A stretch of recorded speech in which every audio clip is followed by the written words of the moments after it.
So welcome to the Family Law Now podcast. I'm Russell Alexander. Today's topic is Christmas access during COVID-19. I would like to introduce our guests, briefly talk about who they are, what they do, and where they're located. So Francesca King, can you give us a start? Yes, I'm a family lawyer and mediator from Milan, Italy. I'm a collaborative professional, past president of the International Academy of Collaborative Practice. So based in Italy, but in this global area, we are probably living very similar experiences as we noticed last time. Welcome, and it's always interesting to see what's happening in Italy and Europe. You guys, unfortunately, are 4 to 6 weeks ahead of us, so it gives Canadians a unique perspective in terms of what we can expect coming down the pike. Our next guest is Allison Gardner. Good morning. Hi, I'm a clinical social worker, specializing in working with separated and divorced families as well as high conflict area. I am situated in York region, but currently seeing everything's online. I am basically working with families from all over the place. Welcome. Thank you. Allison. Jonathan Painter, can you go next? Yeah, of course. I'm also a social worker, and I work in the Durham, Peterborough, Lindsay, Coburg kind of areas. And I also work a lot with families who are going through separation and divorce, and also do quite a bit of psychotherapy. And I just got some good news that I'm also now on the board of the Ontario Association of Family Mediators. So that's really Congratulations. Fantastic. So I think for our listeners and our viewers, it would be helpful to do a short recap. And I think it'd also be helpful if you listen to our podcast number 14, which we did in December 2019. I did that with Nafisa Nazarelli and Adam Boyer. And in that podcast, this is pre-pandemic times, we talked about the difficulty with Christmas access and how parents should try to cope through the various issues that the lawyers see. The second podcast and video I'd recommend that our viewers listen to and watch is episode 24. That's the preamble to this episode. So in that episode, we talk about child access during self-isolation, lockdowns, and quarantines. And our guests today, Francesca, Allison, and Jonathan, were participated in that podcast, and it was one of our top listened to podcasts and watched videos. It was done in March approximately of 2020. So Francesca was a few months ahead of us, and we were just going into lockdown here in Ontario. In that particular podcast, I also talked about the case law that we were seeing. So if you want to get some background information or do a deeper dive into Christmas access during COVID-19, those two podcasts would be good bookends to understand some of the things we're talking about today. Is December 2020, just to put this recording into perspective. Christmas traditions, lots of professionals talk about maintaining your routine during the pandemic, whether it's exercise, diet, daily routines. Obviously, Christmas is very important to a lot of families, and the routines and traditions carry a lot of meaning. I think we're going to be seeing that conflict with some of the rules and requirements of living through a pandemic where routines may not be the same. And you're going to be developing new routines. And that's a little bit about what we're going to talk about today. But perhaps a short recap of episode 24. Allison, could you maybe just give us a brief overview? We talked about this in more detail previously about how to talk to your children about COVID-19. So it's really just about finding a way to have an honest conversation with your children without overloading them with scary information and offering them comfort at the same time. So often I suggest, parents can start off with opening a conversation, about how much do they already know? Because we've been living this for a while, and a lot of children, in particular teenagers, already are somewhat knowledgeable about what COVID is and the pandemic and what that brings. Once you've sort of gone into sort of the factual things, another area to explore would be their feelings, just, letting them know that lots of other people perhaps are having these feelings at this current time. It's also important, I would say, just to check in regularly, particularly with teens, because often they're getting their information from their peers as well as a lot of social media. And lastly, what I say to parents is, trust your instincts. You know your children best. So, if you have that little voice in your head sort of giving you a little bit of an alarm or a little tweak or a feeling in your tummy or a sensation, however you may feel it, pay attention to it and don't dismiss it. Great tips. Jonathan, tips for co-parenting during separation for separated parents during the pandemic? We talked about that briefly. Can you just sort of give us some highlights? Yeah, for sure. I think that one of the things that we've seen over the past few months is the courts have really emphasized the need for parents to work this stuff out themselves rather than run to court for every small problem. And so communication is the key. If you're going to need changes made to the schedule, say that you're on quarantine or you have a shift job that's changing, make sure that you give the other parent a lot of notice. Also, if you're moving or any changes are needed to the children's school schedules, that has to be communicated well in advance. And make sure that you and anyone in your household are following all the COVID protocols to keep your family safe, particularly if you're a first responder or a nurse or personal support worker or someone who comes into regular contact with infected people. You really need to make sure that A, you're following the safety protocols, and B, communicating those to the other parent so that they are feeling aware and safe with what measures you're taking to protect the family from that risk of getting COVID. And the other thing you have to keep in mind too is you have to balance the risk of COVID versus the risk of preventing a child from seeing their parent. And almost every time it's worse for a parent or for a child to be isolated from a parent than to get COVID. Now, obviously, there are circumstances where a temporary break in contact is needed, say if a parent tests positive or is waiting for a COVID test or has been around a lot of people with COVID and they need to go into a 2-week quarantine. That's a different story, but you got to make sure that whatever routine existed before COVID is maintained as much as possible after COVID as well. Right. And a lot of parents live separate and apart in the same home until they get the details of their separation worked out. So Allison, what advice do you have for parents who are living that experience? So similar to what John's saying, communication is really key, particularly when tensions are high. It's really important to try to be cordial with one another, particularly in the presence of the children. And, often I suggest to parents if it is a very emotionally charged topic or something that triggers you, perhaps using a communication app or texting one another or emailing is a better format than having a conversation. That also can allow you sometimes to take 24 hours before you respond to the other co-parent, unless it's something that, of course, is urgent. And also you can sometimes carve out some personal space for yourself, separate from the other parent, and that allows the other parent to have time with the children or child, while you yourself may be able to look after, some of your own needs and have that time for yourself. You can even do that around daily routines, such as meals or bedtime. You can, one parent may take that on certain days and the other parent could take it on other days. The other thing I also sort of remind parents of when they are in the home living separated, which can be a really difficult time, especially with COVID, because it's not always so easy to have somewhere else to go if that's what you need, is to remember the principle of charity.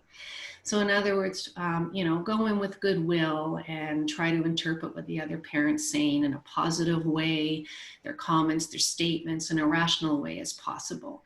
and for yourself as well, to really avoid making negative or derogatory comments in presence particularly of the children and towards the other parent. That's a great tip. It's so easy to assume the worst in others and their intentions. It's a great tip if you just assume they're doing the best in their situation. It certainly makes you more patient, more practical. Francesca, in terms of what do we do if a child becomes sick with a virus? How would an access schedule look like in those circumstances? One of the first things that has to be done is to decide where is the child going to stay during the quarantine. At least in Italy, we've had regulations to avoid child moving, even if they're not having symptoms. So the idea is not to be traveling from one house to the other if you have been tested positive. So the first question would be to answer would be, in which household will the child stay during this quarantine? This should probably be made having in mind which of the parents can be exposed to that risk. Thinking about his job, his work, his responsibility, which of the parent has more time to actually take care of the child. Another easy answer could be the child stays where he was when the symptoms or the test was actually revealed. But access is a problem in these cases, and I think the best tip is to encourage parents having different ways of communication, encouraging Skype, encouraging moments where the parent who is not living with the child can actually have an access and a chat and talk, even if there is not an in-presence connection. It's hard to believe it's been 8 months since we did our last podcast on access during a pandemic. It's December 2020 right now. How are things? What's the current situation in Italy? You were in a bit of a crisis last time we talked, and we've now lived through several months of this here in Ontario, Canada. But what's happening in Italy, and how are things developing? So we've had quite a calm summer. So numbers were very low, and I think we all started to feel optimistic and a bit daring, probably. Weather was very nice, and so people felt encouraged to have not maybe a normal summer, but quite. And that turned out in numbers growing back up as soon as autumn came back. School started in September, and that was probably another factor, not just for the school where all the precautions and regulations were in place quite strictly, but during the movement from the house to the school. Or I'm assuming the kids went back to school in Italy? Yep. Okay. Kids went back to school in September.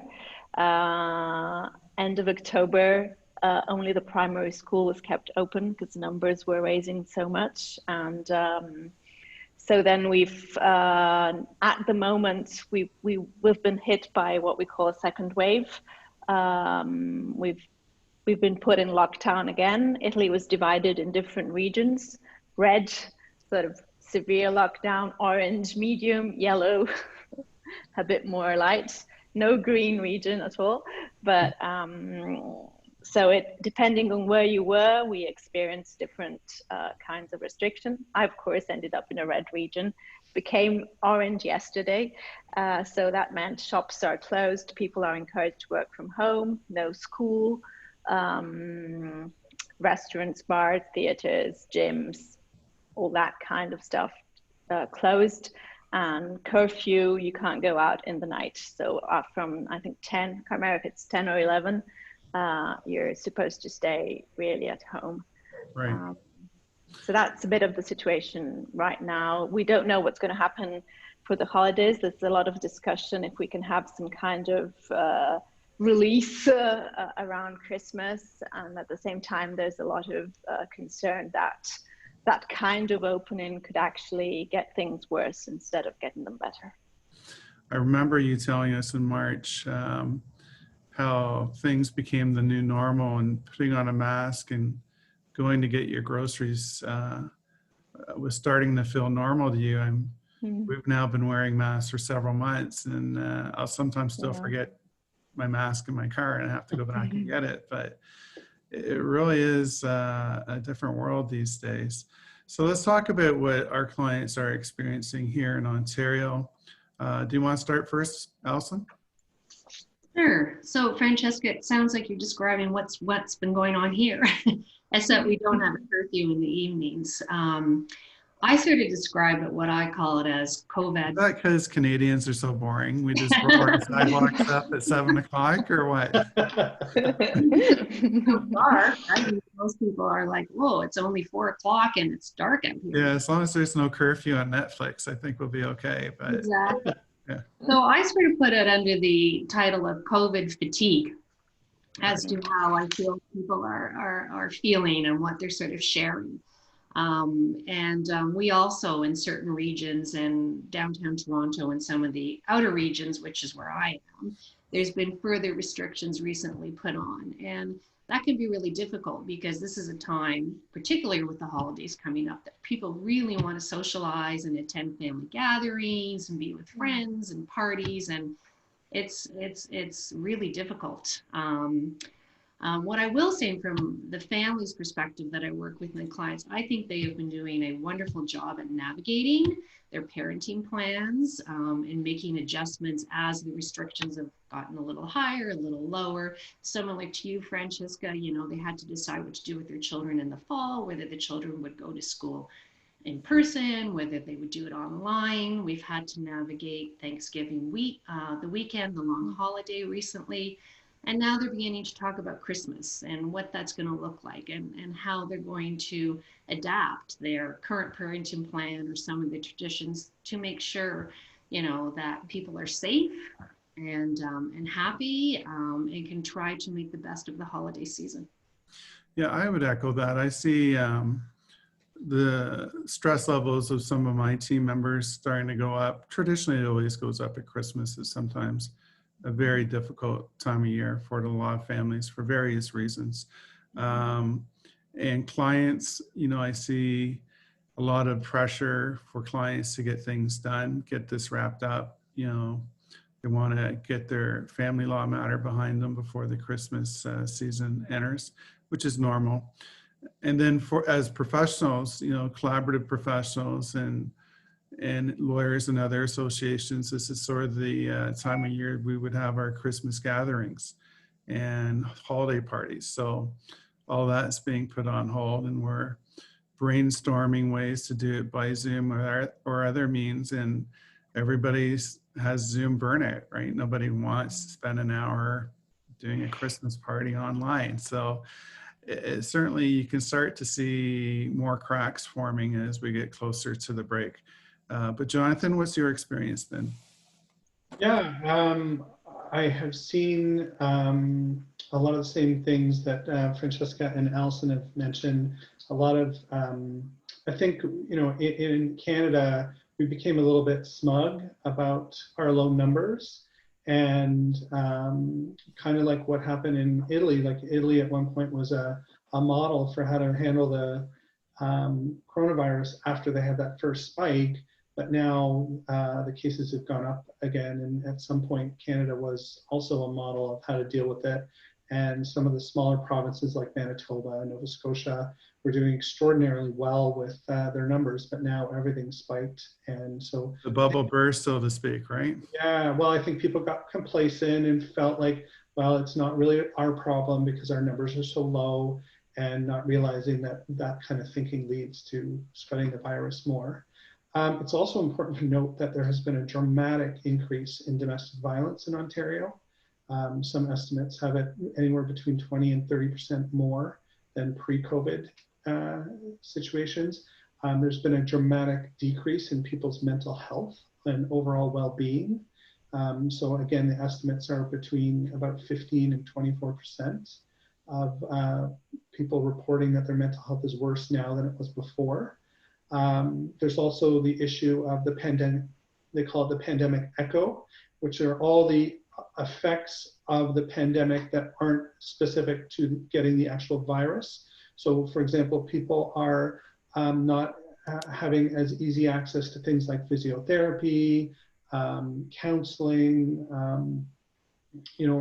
other kinds of therapies that help with overall well-being, and people are delaying that because of the pandemic, and so their overall health is deteriorating, including their mental health. So I know that this has caused a ripple effect among families. A lot of people are stuck home with a spouse that they were planning on separating from at some point, maybe when the kids are in high school or university, but now they can't manage it anymore because they're spending 24/7 with their spouse. And so I think there's also been a dramatic increase in the number of people seeking separation.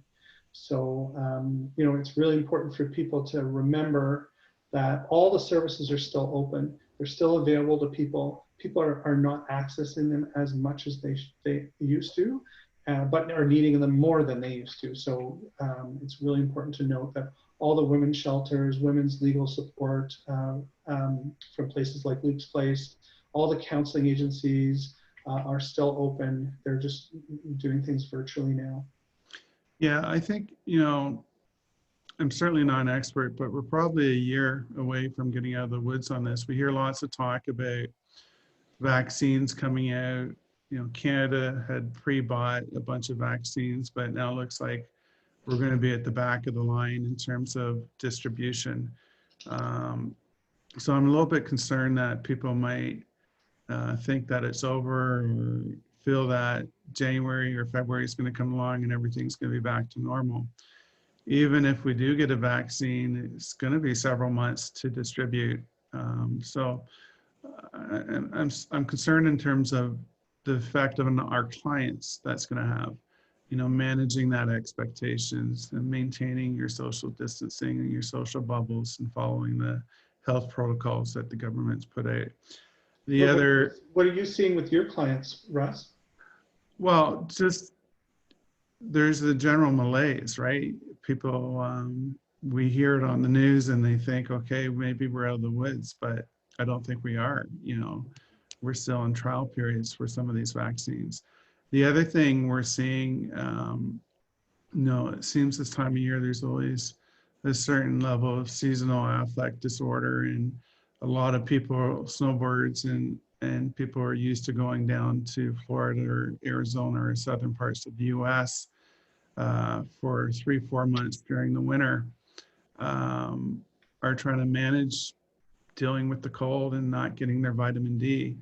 A client, her mother lives in a trailer, and it's a 3-season trailer, and she lives there because she goes to Arizona for 4 months a year. And now she's trying to secure housing here in Ontario, which is very expensive right now. So these are added stresses that, sort of amplify everything else that people are worried about. So we're seeing a lot of that in our clients. Did you guys want to add to that before we move into some of the analysis I'm going to do on the case law? No, I think that's a good place to start the case law. So in terms of the case law, again, go back to our previous podcasts. I'm not going to talk about the current status of the case law. We did that in detail last time. I would say that courts in Ontario are now open and operating with limited resources. If you do have a court hearing in Ontario, it will most likely 99% be by some form of electronic hearing, whether it's telephone conference, a Zoom call, a Skype call. I've never been back to court physically. I know we have a fairly significant murder trial outside of Toronto where an individual ran his van down the sidewalk on Yonge Street. That's being conducted completely by Zoom. So if you are going to go to court to deal with Christmas access issues, I think given that we're into December, it's going to have to be an emergency issue. And if you do have a hearing, it's likely going to be a virtual hearing by Zoom or phone call. You may not even get a chance to make submissions. The judge might deal with the issue of Christmas access based on the written material only. Most judges will defer to the status quo, which means if you have an existing court order or an existing separation agreement, that's going to continue, especially in fact that there's limited resources available for the court to adjudicate these matters. So whatever the status quo is with respect to Christmas holidays and traditions and where little Johnny's going to wake up Christmas morning, assume that that's going to roll over and continue. The court may adjust the schedule later next year and for Christmas 2021, but that would be my best guess. I do think the court will step in if there's a public health concern or a family health concern that poses a risk to the child. So what I would refer our listeners to and our viewers is in July and August of 2020 on our blog, familylllb.com, we wrote about a case where the mom was worried about COVID-19 and the court blocked the father's cottage week with his child. In that particular case, I'll just read the quote that I think succinctly summarizes the court's approach. The court focused solely on whether it was in the child's best interest to participate in light of the current provincial health and safety safeguards. It agreed with the mother's instant that the father's current plan to add his extended family did not strictly conform to provincial social circle directives around bubbles. And I did a little bit of research on this case to see if it was overturned or treated differently. I didn't find any cases in Ontario that said this approach was incorrect.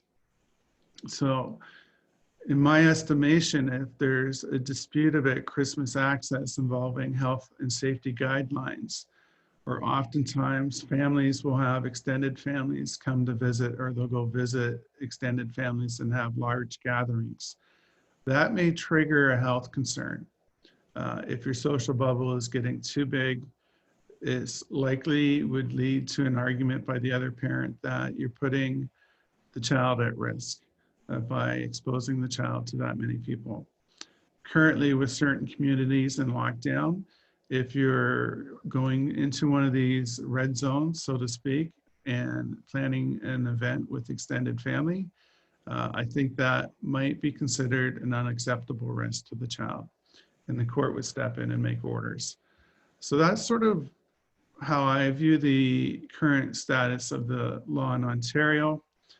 It's early December coming up, sorry, we're at the end of November, last day of November. So I don't anticipate, I haven't seen any cases yet, but as family plans are discussed with other parents, these concerns may likely come to the forefront.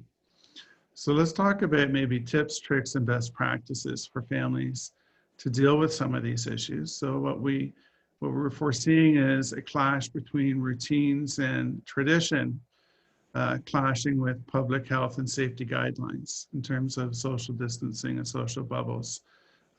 So you want to take a crack at this first, Francesca? Yes. And before I jump into it, it's interesting because even if we have different jurisdictions and legal systems, I could echo most of the things you were saying and the analysis you were making with regard to our courts in Italy. I think the picture is very much the same. And I think this sort of helps us model what tips and tricks and best practices should be. So to work with this current situation, and remember that courts are not going to help you unless there is the child's safety or health at stake. And so the best tip we can give to our clients or to people that are facing these crises is really to help them remember that they're part of the same bubble, they're part of the same family, even if they are already separated.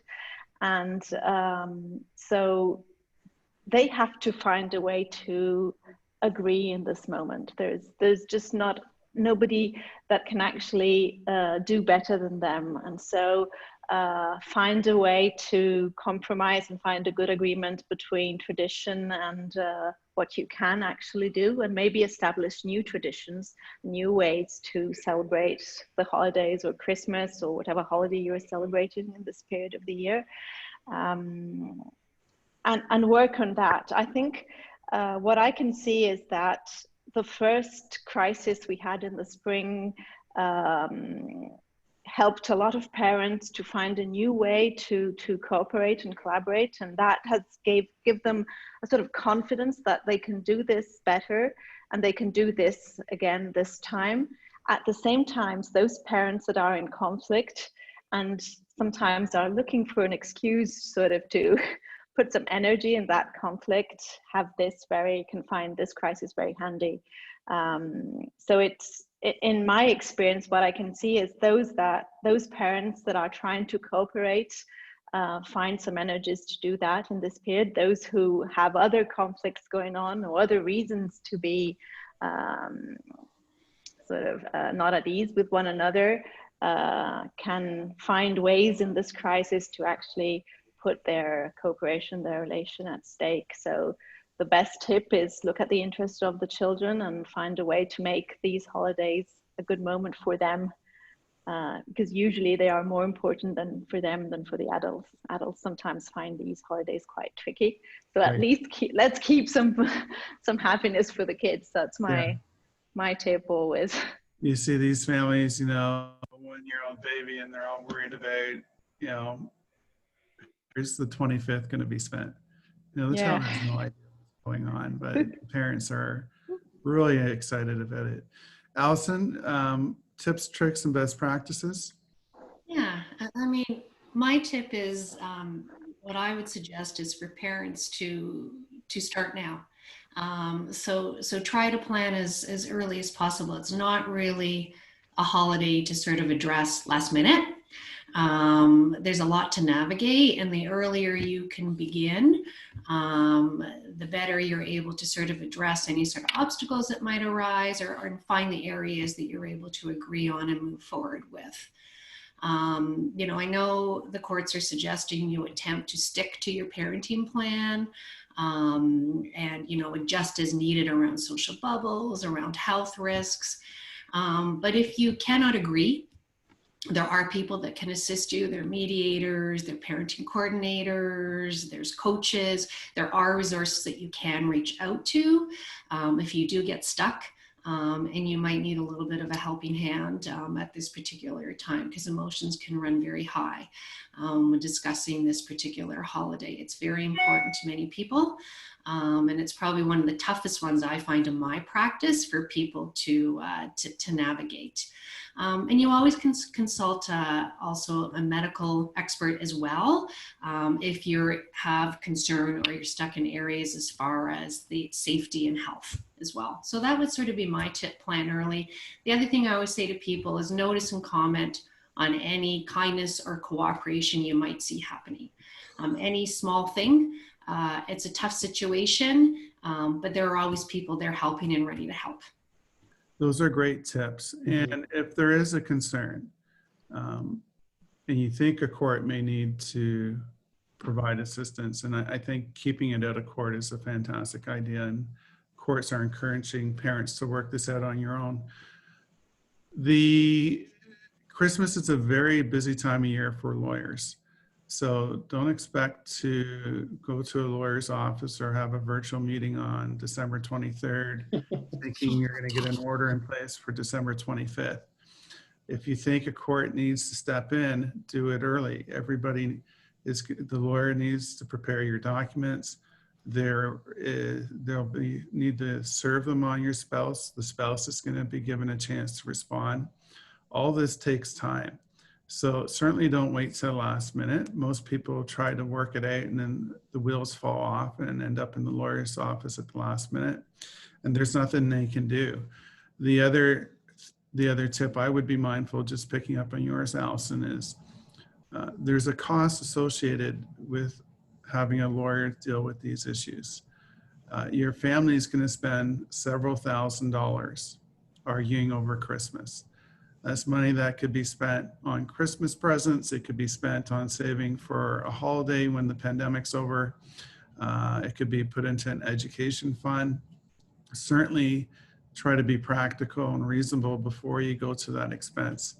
Otherwise, your lawyer and even the court may wonder if you're there for some other improper purpose.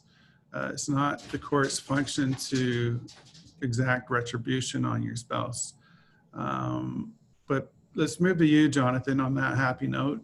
Tips, tricks, and best practices. What Justice Pazaratz had to say.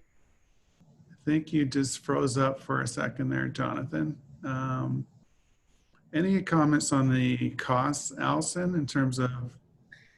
Yeah, I echo what you say. You know, it's a lot of money spent that could be spent on your children or future endeavors with your family. In his early decision, children. Sorry, Jonathan, you just froze up when you started talking about Justice Pazarat. Just 1 second. I'm going to switch my connection. All right. To. We're just going to discuss some of the costs. Francesca, is it expensive to go to court in Italy? It is expensive, and what we've experienced is a big delay in court capacity to actually deliver decisions, and so our courts were shut with no activity in March and April, and so our family court has this sort of delay on its shoulder, which means even if I should file something now for Christmas, I wouldn't be sure I would have a decision in time unless the allegation is really some kind of violence or abuse. So something really serious to deal with the health of the child really at serious stake. Otherwise it would be really pointless, I would say. On that note, even in non-pandemic times, family court's very busy during Christmas. But with the limited resources, unless you can, and just to pick up on Allison's comment about seeing a doctor and maybe getting some medical advice, unless you have some medical advice to back up that there's a risk or a serious allegation that you can back up factually that they're at risk to the child, I don't think the court will have the time or the resources to deal with it. Yeah. You're back, Jonathan. Best tips, tricks, and practices? So, yeah, I was saying that I liked Justice Pazarat's comments where he said, vulnerable children need reassurance that everything's going to be okay, and it's up to the adults to provide that reassurance. And that right now, families need more cooperation and less litigation. And I think that judgment was made in late March, but it's still very relevant today, coming up to Christmas. I really like what Allison said earlier about the principle of charity. Always assume the best about the other person when you're thinking about Christmas schedules and what sort of schedule you'd like to see happen. Also remember that there is an absolute and real risk to contracting COVID.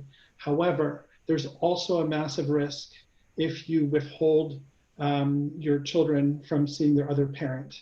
And, you know, kids grow and develop through socialization, especially when they're young. They need their parents, and not having access to a parent can be extremely harmful in a long-term, from a long-term perspective. It can result in mental health and physical health issues later on in life. So if you're making a decision to withhold parenting time for your children to see their other parent, then you have to be absolutely sure that the risk outweighs the benefit, because there's a massive risk to doing that. One thing that I have just been emailed this morning, which I found was really, really helpful, is Ryerson University in Toronto has just come out with a COVID risk assessment where you can type in who you're seeing, what your physical qualities are, like how old you are, what kind of health issues you might have, and it spits out a number and tells you exactly how much you're at risk if you follow through with these plans. So say you're planning on going to the cottage for Christmas and meeting up with people from various ages in various areas of Canada, it will tell you exactly what your risk is doing that. So I would highly encourage people to look at that, and maybe we can link to it in the podcast notes, and really make sure that if you are limiting contact with the other parent, that you're also encouraging online communication. It may not be possible to physically see the other parent, but maybe virtually they can have Zoom meetings, or they can play online games together, or they can have frequent phone calls to maintain that vital connection with the other parent. Yeah, we're certainly going to include that in the show notes, Jonathan. Thank you so much. It's a great tool. I found your comments about balancing really insightful. And that's sort of what the court had to do when we returned children to school in September. Lots of parents didn't like that idea. They wanted to homeschool, and it resulted in lots of litigation. And the analysis really turned on balancing the social importance of having these children socialize and interact with the other children in the community and physically be active versus protecting the child's health. And that's a great point, Russ. Like we think that we send our kids to school to learn math and English and or Italian, wherever they are. But the reality is 90% of what they learn is social skills. Right. And little kids especially learn through social interaction. They can't learn like a kindergarten age kid can't learn from online schooling in the way that a teenager can. And so you're absolutely right. That's why we made the difficult decision to send kids to school despite the risks, because the risk of not sending them to school was deemed to be quite a bit higher. Right. And a lot of those cases turned on whether there was, evidence with some validity that there was a risk that was unacceptable, a health risk to either the child or the immediate family. And I think that analysis will be helpful for parents and their lawyers in determining what the best Christmas plan is going to be. So that was a great point, Jonathan. So what should parents look at for? Allison, you want to take a crack at this one? Sure. So, typically when I speak to parents and, they have concerns about how this is impacting their children, what's happening, I suggest they look for changing behavior. Right. So that really gives you a clue or an indication that something is different here, right? So you can look for signs of depression, anxiety, and often those come in behaviors such as there could be a change in sleeping, a change in eating, perhaps some repetitive behaviors, excessive worry, agitation. And if you observe these behaviors and you are concerned, reach out to the professionals, check in. Don't dismiss it. Again, as I said earlier, you know your child best. You're the expert on your child. And if you are concerned to have these worries, then absolutely check in. The other thing I always suggest is, and what you're looking out for, I guess, is also giving them, as we say, what Jonathan's saying, some reassurance and some comfort. Right. So, when discussing modifications around changes to schedules, if it's going to be around the Christmas access, do it with some comfort and some reassurance, because they also feed off of regards your emotions and how you're adapting and feeling about the situation.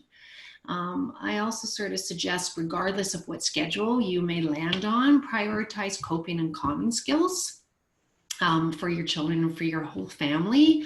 You could also offer lots of opportunities for them to express their feelings in different ways. Some children like to do it through music, through dance, whatever it is, just so they're being able to express it. Because it's tough for kids too, regardless of what schedule you hand on. They have to manage it and navigate it as well. And lastly, I always say, be aware of your own feelings. It's normal to sometimes feel helpless yourself in regards to what's happening now. So make sure you're checking in on yourself as well. Just on that issue, Allison, where can parents learn more about coping and calming skills? There's lots of stuff on guided meditation. There's free apps such as Calm, Headspace, which actually lots of children you can utilize with them as well. You also can access mental health agencies. There's lots of information online through CAMH. There's also just CAMH general is the Canadian Mental Health Association. association. Exactly. Thank you. Yeah. CAMH is actually the Center for Addiction and Mental Health. But they have lots of information and resources on there, not just for adults, for children as well. So you can tap into those, as well as various apps as to if you are interested in some sort of meditation, mindfulness strategies. Great tips. Thank you, Allison. Another great resource is called Anxiety Canada. Okay. And they have a whole section of COVID-related resources, because they obviously recognize that COVID has created a lot of anxiety with people. And they have a free app that you can download called Mind Shift. And it has the calming stuff. It also has a cognitive behavioral therapy approach to helping kids and parents deal with anxieties and stressors.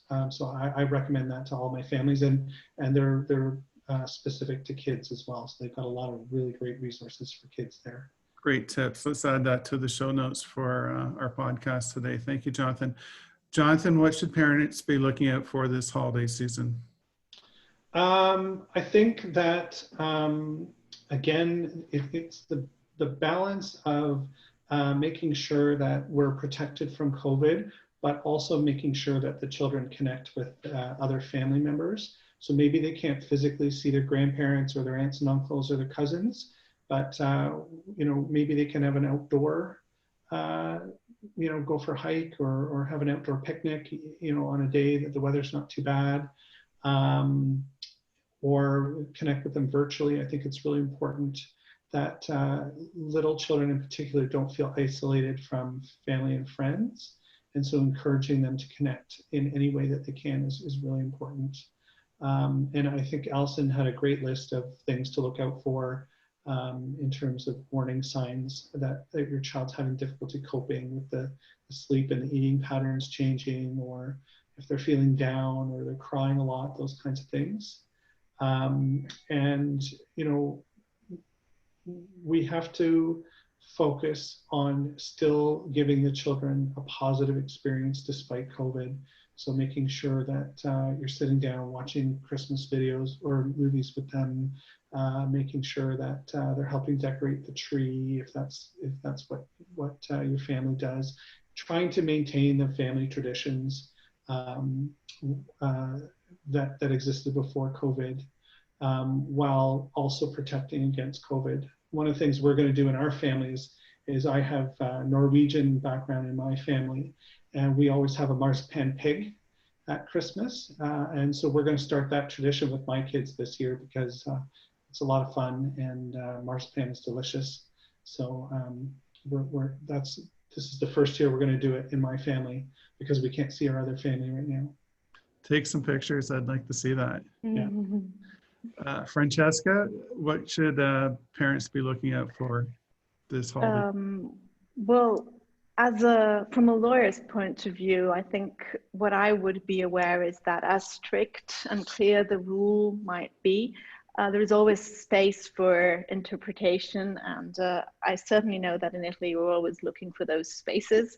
So I think really the best thing is for the parents to try to talk before of how they're going to interpret this, what kind of extended family they're going to think of, and how are they going to actually plan their periods with the children, so that this is clear to both of the parents, and we avoid the risk of having parents asking the children for information and putting them in the middle of the struggle of maybe understanding that there's something not really compliant with what the rules are that's happening, and being afraid of telling the other parent. I've seen that happening in springtime, and I think this could be a risk. And so I would really encourage parents to do this before and share what they think is going to be a good practice, so that if they find out that they have different ways of looking at how you can deal with Christmas and the holidays, they can find and seek some help together to actually find a common ground on this without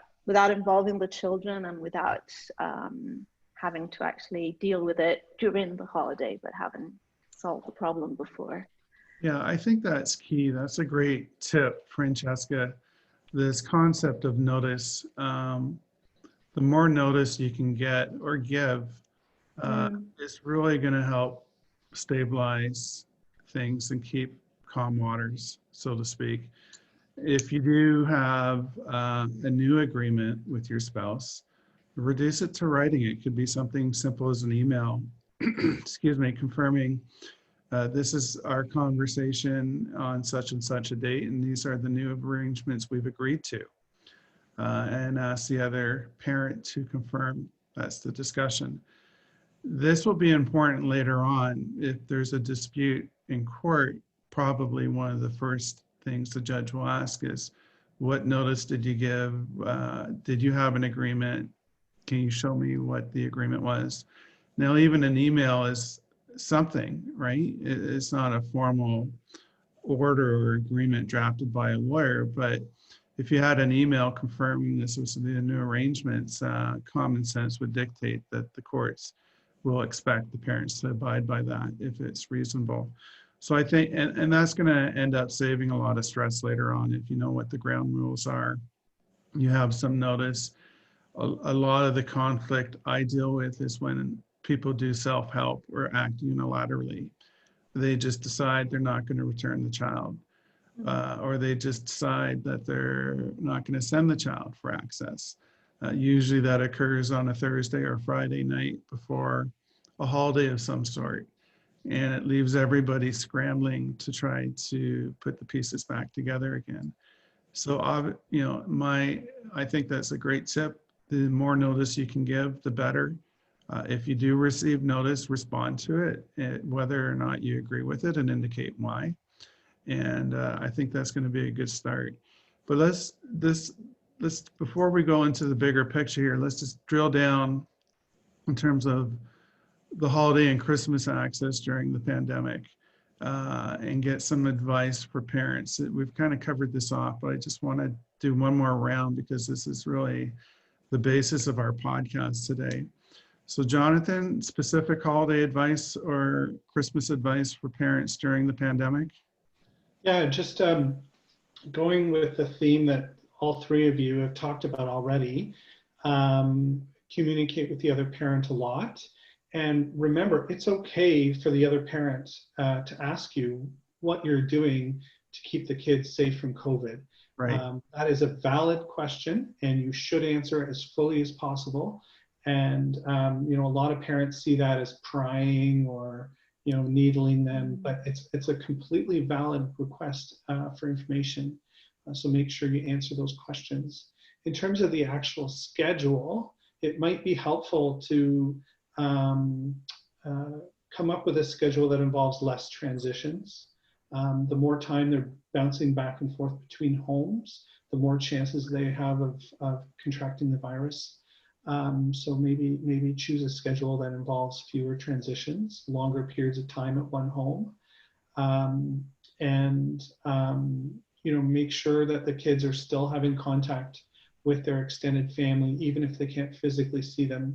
Make sure that they're having virtual or physical distancing time with those extended family members. And that's what this season, regardless of what your religious or other beliefs are, you know, this season is about getting together with your family and spending time with them. And it's really tragic that this COVID has put a damper on all that, because you know, everybody's losing out when kids can't see grandparents or aunts or uncles or cousins. So make sure that you're still focusing on what this season really means, and it really means connecting with families. So do what you can to make that happen in a safe way. And that could have a real ripple effect, right? Once one of the traditions or somebody misses out, then that kind of ripples through the whole holiday season. Mhm. But I think your point, Jonathan's great in terms of have a COVID parenting plan. Now, this may be complicated and overwhelming for a lot of parents. This is a good topic to discuss with your family doctor, maybe your counselor. Lawyers are equipped to put together COVID parenting plans that are consistent with the public health guidelines and the direction being provided by the courts. I recently had a client who was asking for his weekend access, and mom's lawyer asked for the COVID parenting plan. And we put one together using a program called Divorce Made and some precedent language that we had in various separation agreements, and we tailored it to their specific community in terms of what their rating was and what was appropriate. So that's developing a COVID parenting plan is something that professionals such as we have here today can help you with and make it as detailed as possible so the other parent is satisfied, the child's not going to be put at risk. But that was a great tip. Thank you very much, Jonathan. Can I just add to something you said there, Russ? Because Yeah. I think it's really important. There is a site called representingyourselfcanada.com, and they have templates for COVID-specific clauses that you can put in your agreement. So if anybody has any questions, they can check that out. Let's add that to our show notes. This is going to be a lot of notes in this podcast, but it's a fantastic resource. Thank you, Jonathan. The more information we can get to people, the better chance they're going to have a great holiday season. Yeah. So, Francesca, dealing with holiday access specifically during the pandemic in the next 3-4 weeks, what advice do you have for parents and families? Well, I think I really echo all the advice that we've shared and the tips we've shared. I think they're all very valuable. Another tip could be for parents to really share one with the other who you're going to see and what level of extension of the bubble you will have during the holidays. Because I think something we have to remember that they're not two bubbles, but the more people you include, the bigger the bubble will become. And so this might even induce different behaviors in another parent if they know that their child is going to see, I don't know, maybe a grandparent or somebody that's more fragile. It might even imply that there has to be more caution on the other side. And I think this should be really, when possible, and if possible, an evaluation that parents should do together. I really like that tip about how to evaluate your own risk. I will check and see if it's really just for Canada or if we can sort of import it. No, but I think that could be not just for Canada, it's for everywhere. great. Yeah. Yeah, I think that's great. And that could be a good tool for parents to understand if the plan is, and we feel safe to see a grandparent, how does everybody have to behave before and after? And is that safe? Is it not? What you can do? I think if the parents are able to share this with some time in advance, I think that would be great to really craft everybody's behavior and model it in a proper way. That's a really great tip, Francesca. I see this expansion of the bubble as a real trigger. You know, this is really where we're going to see a lot of conflict, especially if it's involving a new partner of some sort, a new boyfriend or a new girlfriend, and they may have kids or family members that are going to come into the bubble. And it's these unknowns that will cause the other parent anxiety and possibly ask a judge to step in. You know, okay, well, you've got this new partner. I don't know who their kids are, what their family connections are. And you could just, you know, this idea of this bubble and what kind of risk you're going to expose the child to will be potentially a real trigger for a lot of parents. You know, it's poses uncertainty and possibly poses risk. And that's where, unfortunately, we may say more litigation. I'm certainly not encouraging it. I'm encouraging everybody to resolve it, but I think that's a really great thing that you've identified. Allison, specific advice for parents during the holidays and the pandemic? Yeah, I mean, I echo basically all the sentiments and a lot of great tips and information that everyone's already shared.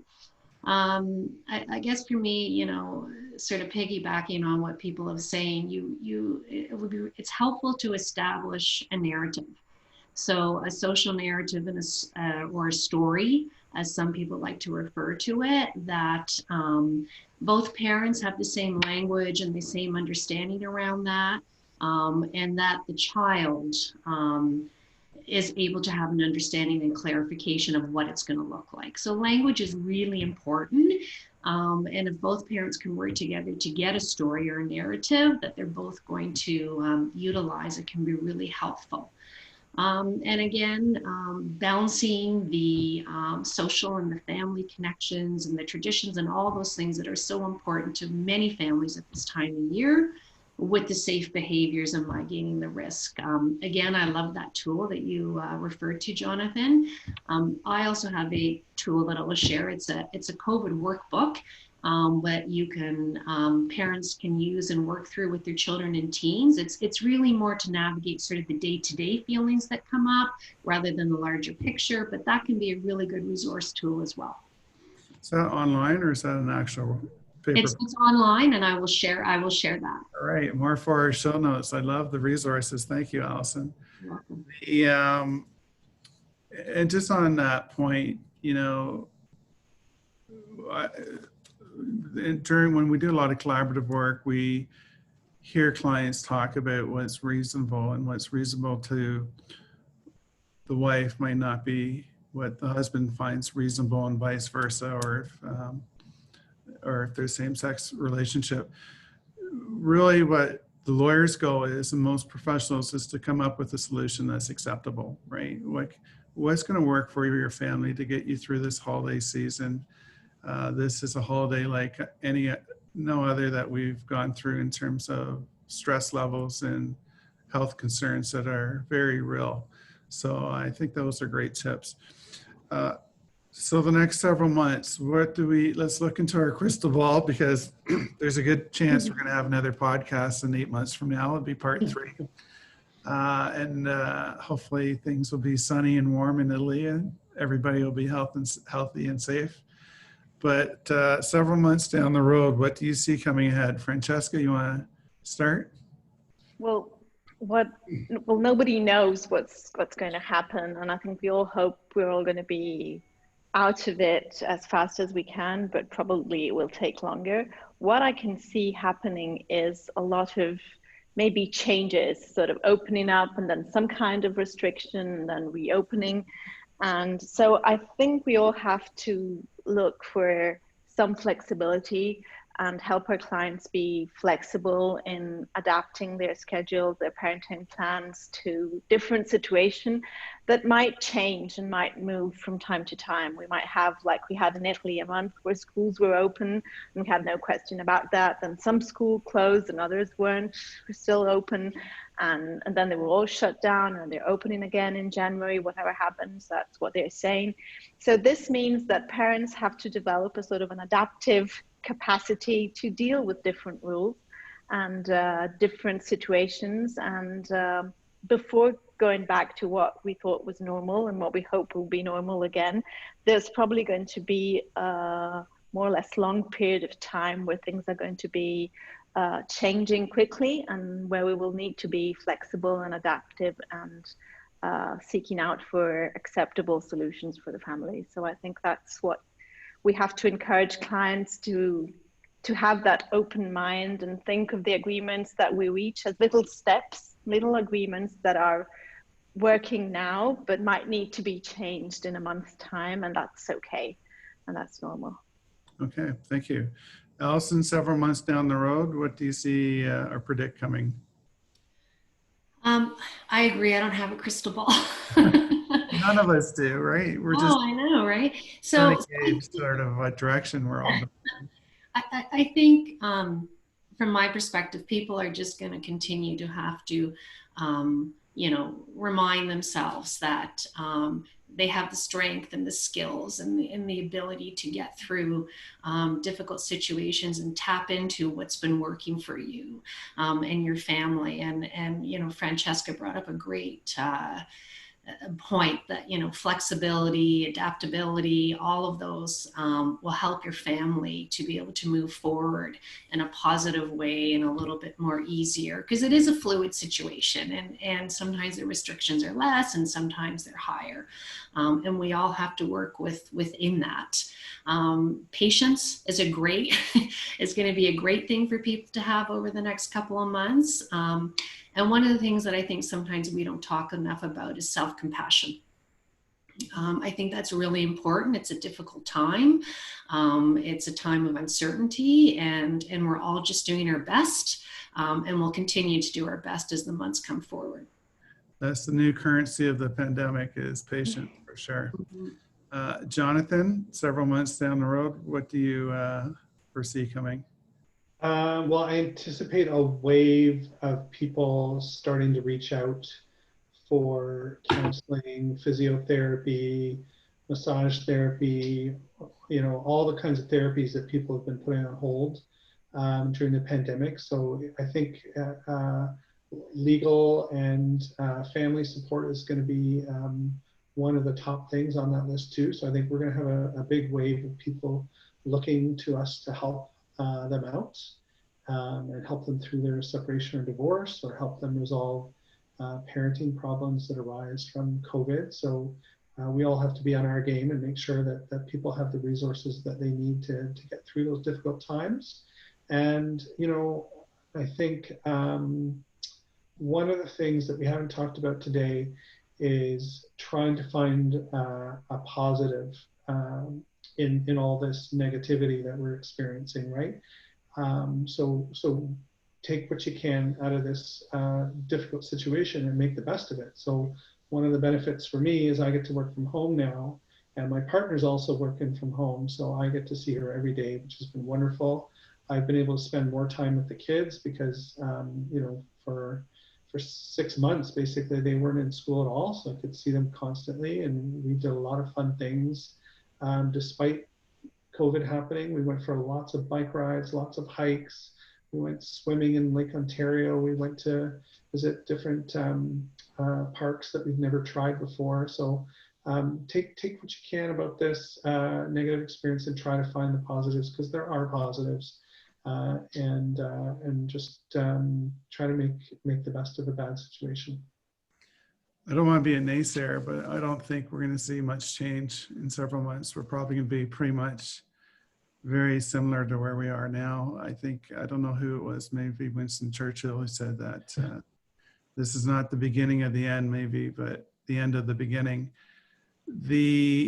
As professionals, certainly, I think we need to manage our clients' expectations in terms of next steps and what they can expect several months out. In Ontario, our court system is going to be backlogged for several months, processing previous cases and existing cases. Credit to our judges and administrative officials at Injustice. They're doing the very best that they can with the resources that they have. And I know a lot of judges are working very hard and late at night and weekends to try to deal with the backlog.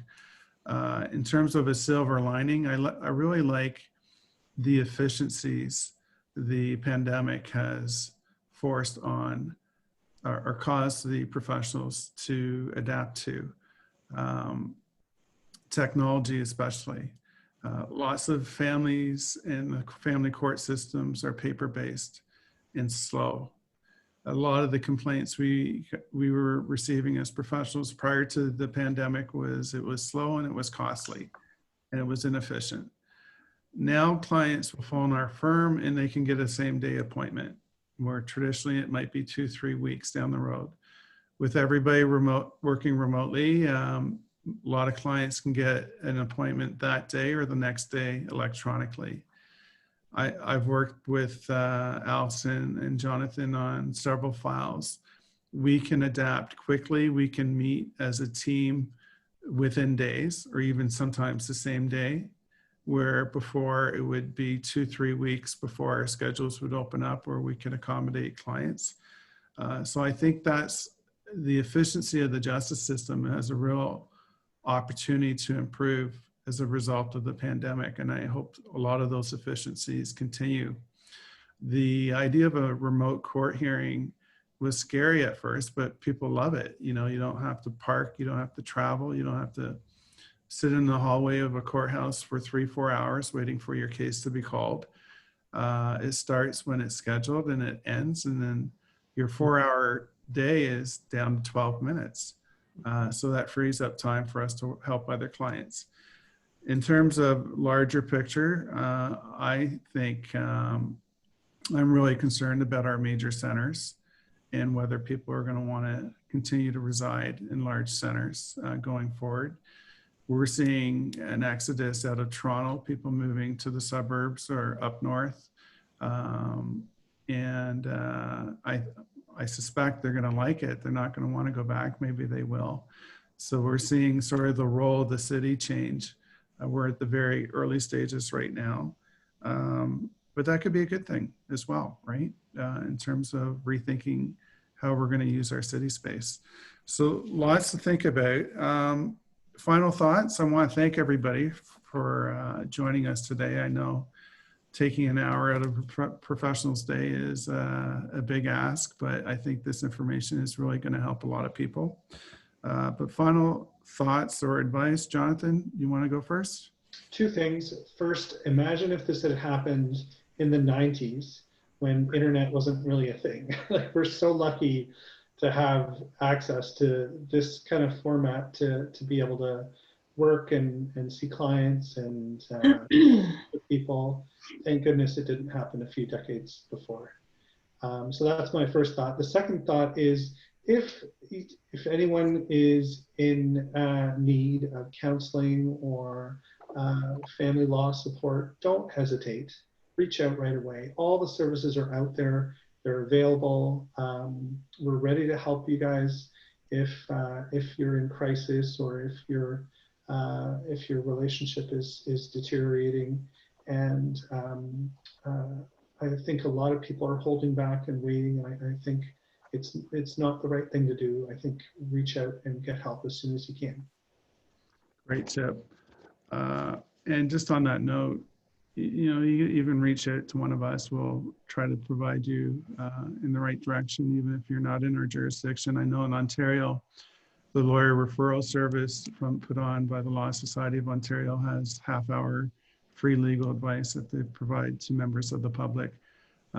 So certainly there are lots of professionals available to help online and continue to help families. Great tip, Jonathan. Francesca, final thoughts and advice? Well, following on what we've just said, I think the holidays can be a really difficult time. And so if they are too difficult, if you're experienced violence or abuse, please look for professional help. There are a lot of free numbers as well that I'm sure in Canada are very active, as they are here in Italy, that you can call and easily find help, because I see that as a risk as we go on. And as Jonathan was saying, there are a lot of people that are sort of holding back and waiting, and maybe just even seeking a space for a conversation if you're not ready to make the decision or take action. Even just finding a space to talk about what you're experiencing can be helpful. So I think from a professional advice, and any professional can sort of refer to the right one for you. So even if you call a lawyer, he will help you find the kind of support you need if it's not the legal support that you're looking for, and that with everybody. So I think just remember that professionals are here to serve you, really. So look out for them. And that could be your family doctor, right? That Yeah. could be your surgery or your priest. We're all in the same business of counseling, and certainly your family doctor can direct you to a family counselor or other professional. So reach out to them. Great tip. Allison, final advice and thoughts? Yeah, similar to this saying, you know, it's okay to not be okay. And if you need some answers or some support, please reach out. There's so many resources out there and people there that are willing to help. And my other tip would be to remind your children that this situation and the feelings they're feeling is not going to last forever. And in fact, can sometimes make him or her and your whole family stronger. This too shall pass. Yes, great point. Well, I want to thank Francesca, Allison, and Jonathan for joining us for this podcast. I think this has probably been one of the best ones we've done in terms of useful information for our clients and parents. And we're going to have all the links put into our show notes. So you'll see that online. I want to thank everybody for watching and listening today to our podcast and watching us on YouTube. You can share this podcast or this video with your friends. You can hit the bell to subscribe to upcoming podcasts and YouTube videos that we will be producing in the future. You can like or comment. You can put your comments in the comment box below. I'll endeavor to answer everybody's questions at the end of each week. And all the hard questions I'll send to the other guests, and I'll answer the easy ones. But thank you so much, guys. This has been a fantastic session and lots of great information for our clients. I wish everyone a healthy, happy, and peaceful holiday season. Yes. Thank you all.